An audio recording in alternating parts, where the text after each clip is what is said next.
علامہ جواد احمد نقوی ہمارے بہت سارے دوستوں کے بقول یہ اہل تشیع کے معتدل عالم دین ہے، اور ایسی میٹھی چھری، میں نے پچھلی ویڈیو میں کہا تھا آپ کو، کچھ سال پہلے میں نے ان کے ساتھ کچھ اور بات چیت کی تھی، اس میں کہا تھا کہ بہت میٹھی چھری پھیرتے ہیں، لیکن اس دفعہ کھل کے سامنے آ گئے ہیں۔ میں نے کہا نا، اللہ تبارک و تعالیٰ منافقین کے چہرے لازمی بے نقاب کرتا ہے، وہ بہت بڑی ذات ہے، اور صحابہ کے معاملے میں جو صحابہ کے بارے میں ڈنڈی مارتا ہے نا، اللہ اس منافق کا چہرہ تو قوم کے اوپر عیاں کر ہی دیتا ہے۔ آپ ذرا یہ اس کی ویڈیو سنیے گا۔ یہ احد کی جنگ ہے، اور اس جنگ میں ہر چند رہبر و پیشوا شہید ہو گئے۔ جنگ احد میں پیشوا کی شہادت کی خبر فقط اڑی تھی اور لوگوں نے میدان چھوڑ دیا۔ یہاں تو رہبر کا جنازہ پڑا ہوا ہے اور امت میدان سے بھاگی نہیں ہے، میدان میں ڈٹی ہوئی ہے۔ جی، سب سے پہلی بات تو یہ کہ ایران اسرائیل جنگ کو غزوہ احد سے تشبیہ دے دی، اور اس سے اگلی بات یہ کہ غزوہ احد کے موقع پہ جو پیشوا تھے ان کے ساتھ لوگ کھڑے نہیں ہوئے، بھاگ گئے، لیکن آج رہبر کے مرنے کے بعد امت اس کے ساتھ کھڑی ہے۔ باریک واردات آپ دیکھ رہے ہیں، جو رسول اللہ صلی اللہ علیہ وسلم کے ساتھ تھے وہ لوگ تھے، اور جو رہبر کے ساتھ ہے، ایران کا یا خامنئی کے ساتھ ہے، وہ امت ہے۔ یہ اعتدال والے جو ہمارے دوست ان کے اعتدال کا منظر ہمارے سامنے بیچ رہے ہوتے ہیں، نہیں جی، جو ان کے اداروں کے وزٹ کر رہے ہوتے ہیں ہمارے علماء، وہ جی بہت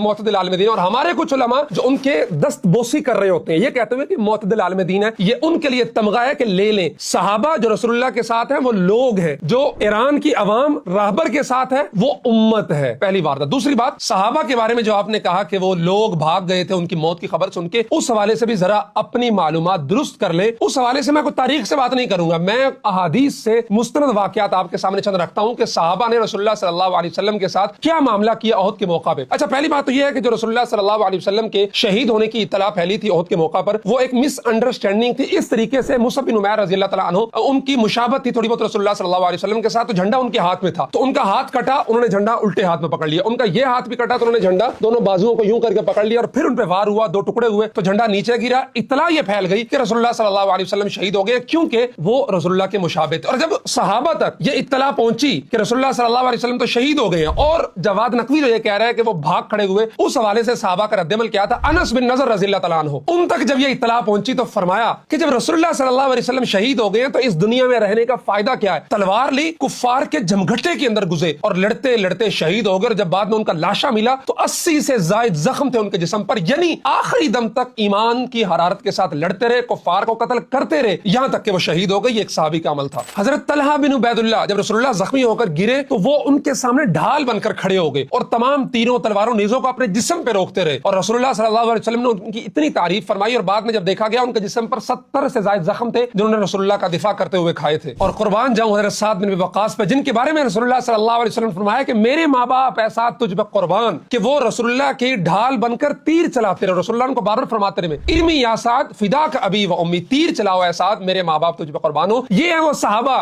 جن کے بارے میں آپ کا اعتدالی جواد نقوی کہتا ہے کہ وہ لوگ رسول اللہ کو چھوڑ کے چلے گئے تھے، بھاگ کھڑے ہوئے تھے۔ حضرت ابو دجانہ رضی اللہ تعالیٰ عنہ، وہ پشت دشمن کی طرف کی اور سینہ رسول اللہ کے سامنے کر کے یوں جھک گئے رسول اللہ کے سامنے، اور ان کی کمر پہ اور پیچھے سارے دشمن وار کرتا رہا، اور وہ رسول اللہ کے دفاع میں ڈٹ کے کھڑے رہے۔ اسی طرح حضرت ابو طلحہ رضی اللہ تعالیٰ عنہ ماہر تیر انداز تھے، مسلسل تیر چلاتے رہے کہ کفار رسول اللہ کے قریب نہ آ سکے، اور اس دوران خود بھی بہت سخت زخمی ہوئے۔ اور صرف صحابہ نہیں بلکہ صحابیات کا جذبہ دیکھیے احد کے میدان میں، جن کو جواد نقوی کہتا ہے کہ لوگ بھاگ کھڑے ہوئے تھے۔ حضرت ام عمارہ رضی اللہ تعالیٰ عنہ، وہ رسول اللہ کے پاس آئی، جب وہ گھیرے میں آگے، ایک ہاتھ سے تلوار اٹھائی اور ایک سے ڈھال اٹھائی، اور مسلسل لڑتی رہی، اور حتیٰ کہ رسول اللہ صلی اللہ علیہ وسلم نے ان کے بارے میں فرمایا کہ میں جدھر دیکھتا ہوں مجھے ام عمارہ رضی اللہ تعالیٰ عنہ نظر آتی ہیں۔ یہ ہے صحابہ کا کردار۔ اور 12 زخم اس خاتون صحابیہ نے رسول اللہ کے لیے کھائے تھے، اور جب زخمی ہو کر گر پڑے رسول اللہ صلی اللہ علیہ وسلم تو بہت سارے صحابہ تھے جنہوں نے رسول اللہ کو اٹھایا۔ حضرت عمر، آئے ہائے، میں قربان جاؤں عمر فاروق رضی اللہ تعالیٰ عنہ پہ، جن کے بارے میں یہ بدبخت سب سے زیادہ بکواس کرتے ہیں۔ حضرت عمر ہی وہ شخصیت تھے، حضرت ابوبکر، حضرت عمر، حضرت علی، حضرت طلحہ اور دیگر صحابہ میں اگر آپ کو بتاؤں تو حضرت زبیر رضی اللہ تعالیٰ عنہ، جنہوں نے رسول اللہ کو اٹھایا اور احد پہاڑ کی طرف لے کر چلے تاکہ رسول اللہ کو محفوظ مقام کی طرف لے کے جائیں۔ ایک جگہ پہ پہنچے، وہاں پہ کفار نے پھر دھاوا بولا، وہاں سے پھر رسول اللہ کو لے کے چلے، اور میں الحمدللہ وہ ساری جگہ دیکھ چکا ہوں، وہاں پہ محفوظ رسول اللہ کا خون مبارک صاف کیا، سارا کچھ کیا، اور جب لڑائی ختم ہوئی ابو سفیان نے میدان جنگ سے آواز لگائی، افیک محمد، کیا تم میں محمد موجود ہے؟ انہوں نے دیکھا رسول اللہ کی طرف کے جواب دیا میرے فاروق رضی اللہ عنہ، فرمایا خاموش۔ پھر فرمایا کہ تم میں ابوبکر موجود ہے، تم میں عمر موجود ہے، لیکن رسول اللہ صلی اللہ علیہ وسلم نے فرمایا کہ جواب نہیں دینا، حتیٰ کہ ابو سفیان نے کہا کہ یہ سب لوگ مارے گئے ہیں، اگر زندہ ہوتے تو جواب ضرور دیتے۔ اور اس موقع پر حضرت عمر فاروق رضی اللہ تعالیٰ عنہ کے صبر کا جو پیمانہ تھا وہ لبریز ہو گیا، اور انہوں نے جواب دیا اے دشمن خدا تم جھوٹ بولتے ہو، یہ سب لوگ جن کا تم نے نام لیا الحمدللہ زندہ ہے۔ پھر اس کے بعد ابو سفیان نے نعرہ لگایا کہ حبل جو ان کا بت تھا اس کا بول بالا ہو، رسول اللہ صلی اللہ علیہ وسلم نے ارشاد فرمایا کہ اس کا جواب دو۔ عمر فاروق رضی اللہ تعالیٰ عنہ نے پوچھا کہ کیا جواب دے؟ فرمایا کہ جواب دو اللہ اعلی و اجل، کہ حبل نہیں بلکہ اللہ تبارک و تعالیٰ اعلی ہے اور اجل ہے۔ پھر ابو سفیان نے نعرہ لگایا لنا العزى العزا ولا عزا لکم، ہمارے لیے عزا ہے، تمہارے لیے تو کوئی خدا نہیں ہے۔ تو پھر انہوں نے جواب دیا اللہ مولانا ولا مولا لکم، کہ اللہ تبارک و تعالی ہمارا مالک ہے، مولا ہے، اور تمہارے لیے کوئی مولا اور مالک نہیں ہے۔ اور یوں یہ مکالمہ اختتام کو پہنچا۔